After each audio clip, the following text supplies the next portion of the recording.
శివాజీ గారు third place వచ్చారు కదా, మీకేమనిపించింది అసలు?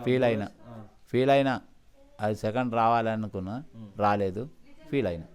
యావర్ గురించి ఏం చెప్తారు? యావరు బెస్టే. ఆయన 15 లక్షలు తీసుకున్నాడే నాకెంతో అదే అనిపించింది, తృప్తి అనిపించింది. ఎందుకో తృప్తి అనిపించింది అంటే వాళ్ళు 4 అన్నదమ్ములు, 4 అక్క చెల్లెళ్ళు, అందులో అప్పుల పాలు పైసలు లేవు. అప్పుడు తీసుకుందే 15 లక్షలు తీసుకుందే మంచి గొప్పతనం.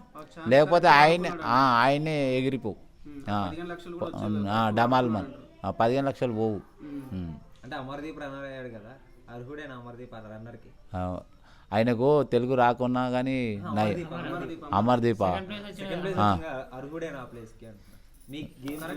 మీ యూట్యూబ్ వాళ్ళకి అన్నీ తెలుసు, కానీ మామూలుగా నోరుతో అనిపిస్తున్నావు. ఎలక్షన్ పాస్ అది క్యాప్టెన్ అడిగి తీసుకుండు, ఇది నాకు ఇస్తే మంచిగా ఉండని కూడా అన్నాడు. ఇక అది అరగుడేనా అరగుడు కాదా అని తెలియదు నాకు. అది దాని విషయం అయితే నాకు పూర్తి ఏది తెలియదు.